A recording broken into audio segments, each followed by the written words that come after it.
Welcome to the channel.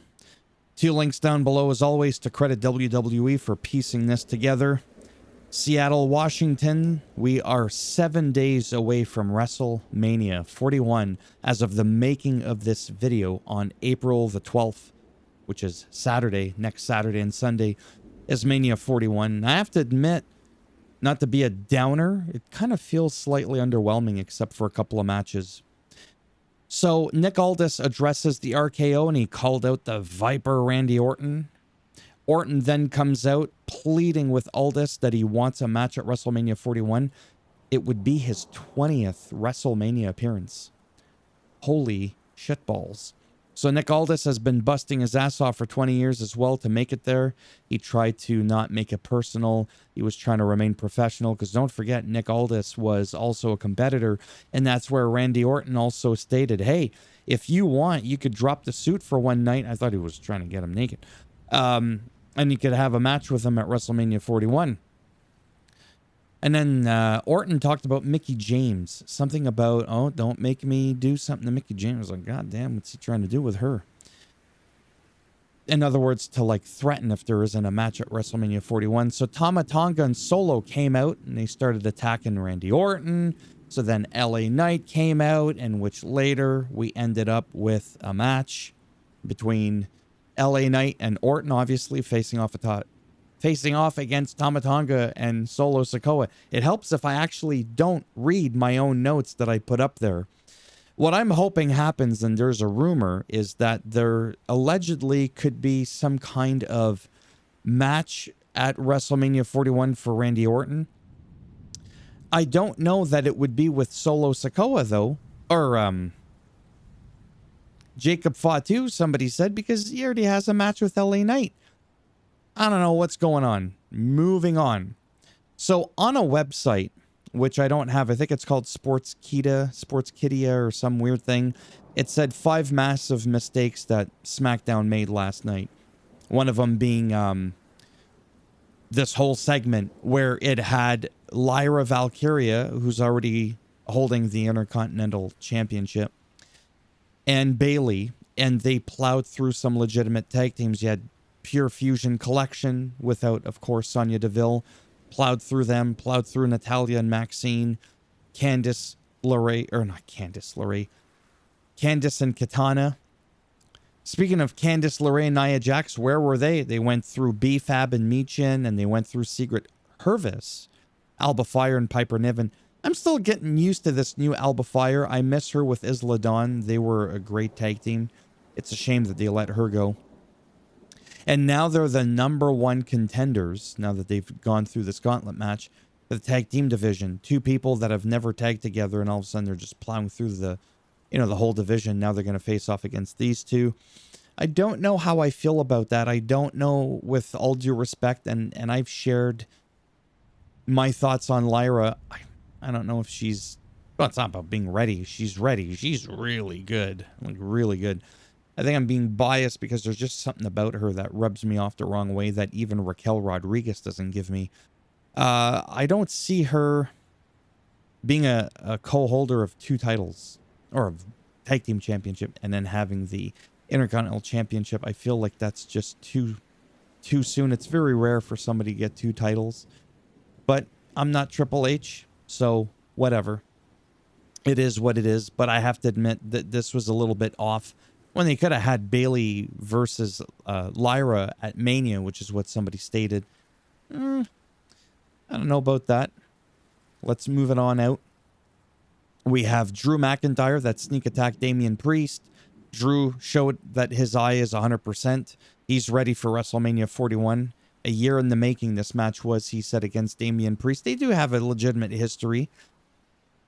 Priest came back after to smack Drew. This build-up rival for me is not as good as the CM Punk and Drew one. It's missing something. I don't know what it is. The Future Shock DDT on the stairs really rattled and turned Damian Priest's face into a pancake. Well, it's not funny, but I meant like funny enough as in, oh, you wouldn't think it. Even though he's the one that got clobbered in the skull with the stairs, Drew actually sustained damage to his skull where his stitches are.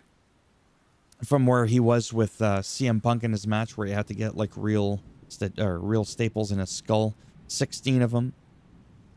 However, he is still on track for WrestleMania, so that's good. Now, speaking of the highlight of the night, for the in-ring match highlight of the night, it has to be both Rey Fenix and Berto of Los Garza. One day my mouth slipped and I said Los Gaza. You know, because what's going on in Gaza is terrible, right? And then, yeah, it was just weird. But anyways, Los Garza. And Berto is just amazing. Like, I could totally see him just being a singles competitor. So him and Angel are real-life cousins. Just in case you didn't know, for your information. Never mind FYI. I'm not so lazy as to just say for your information. It almost takes longer to say the acronym letters than it does just to say for your information. And Penta... Don't ask. Penta and Rey are real life blood brothers. Not we're bros because we're luchadors. No. Real life brothers. And I like Rey Fenix. It's got a cool name. That's the kind of name I wish I had. My real name is Phil, which in French, or Phil, which even though you pronounce it differently, is a fucking thread. It's a string. I don't want to be a string. I want to be a goddamn phoenix. And I like the way it's written as well. This, like I said, was just wild. I even wrote here, holy hot balls. Like, seriously. And then I wrote the whole thing about after as well, where Santos and Angel left Berto to fight by himself, by the way, because he kept talking shit. Berto was about Rey Fenix. And then Santos post-match told Berto, you know what? Shake hands with him. He even shook his hand as well. And then Andrade, you know, backstage was trying to say, hey, man, you're really good. Berto's like, you know what? Mind your own business.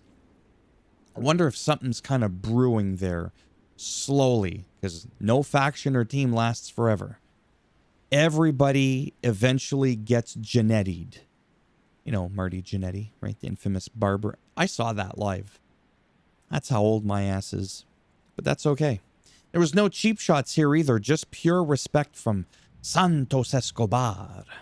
I don't know why I always do this when I say the name. It's very weird. Maybe it's the French in me and whatever else is in me.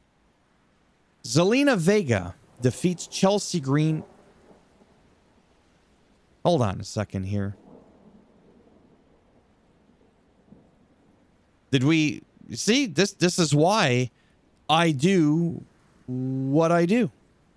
Where the hell is the Zelina Vega Chelsea Green match?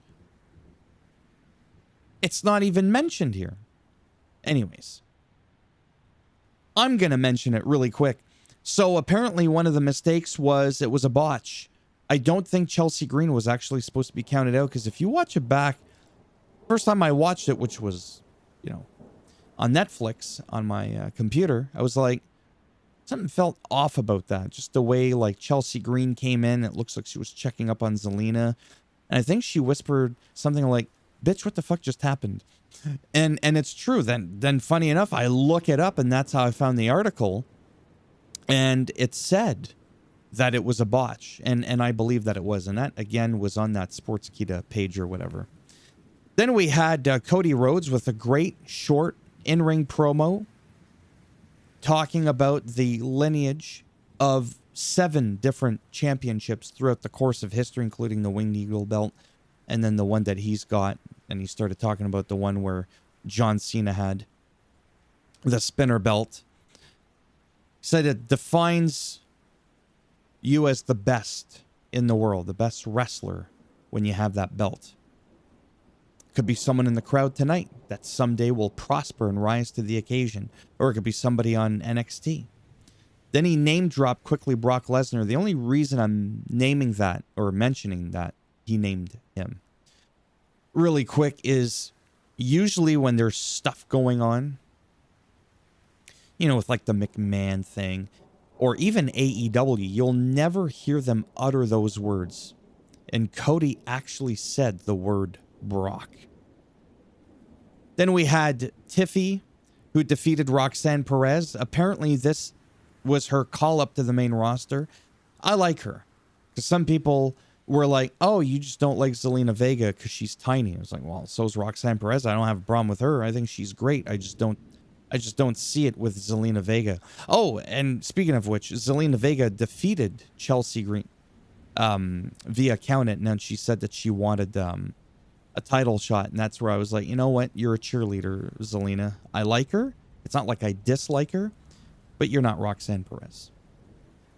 Hell, I even like BFAB a lot more, okay? What was I going to say? Yeah, so Tiffany defeats Roxanne Perez, and then Charlotte Flair attacked Tiffy post-match. Wade and Charlotte even got into it a little bit verbally. Wade was telling her to behave, uncalled attack, even called the Drew McIntyre sneak attack on Damian Priest a cowardly act. It's very interesting, and that is why I say Wade Barrett is not a real true heel commentator. It's not that he can't be. It's that we live in a world where those don't really exist. That shit, again, died with Jesse the Body Ventura. Well, I mean, it happened after that. You had good old JR and Jerry the King Lawler for a while there. But anyways, I don't want to get too distracted. Apparently the mistake was, what's the point in calling up anybody? But in this case, Roxanne Perez up to the main roster just to have her lose. And I'm thinking, listen, just because you're called up to the roster doesn't mean you win your first match. Just because Yes Boy goes to Europe doesn't mean you're going to win the tag team championship. And for a while, they sometimes do that where you're like, oh my God, had they not been there, they would not have won the championship. It's fucking stupid when they do that. And in both cases, you did not have the hometown hero in Europe win the match. And I was okay with that. It squashes the idea, like I said. Same thing. Ooh, she got called up. Sorry, not everybody gets a Kevin Owens call-up. Right? Where he defeated John Cena on his first night. Exactly. You don't always get that. Sometimes you do. Sometimes you don't. So that's that.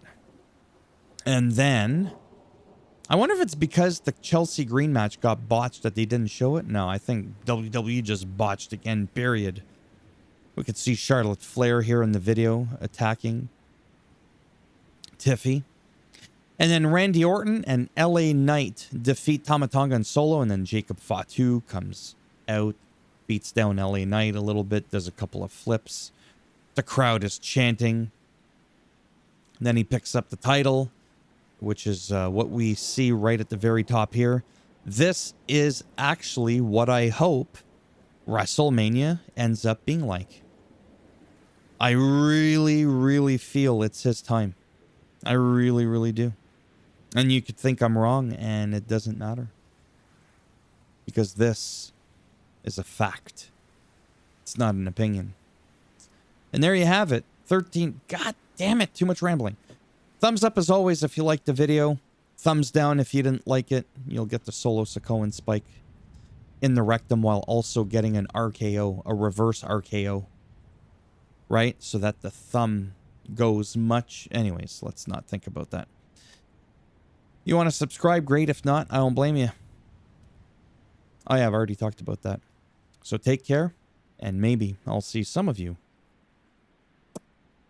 in the next one. Bye for now.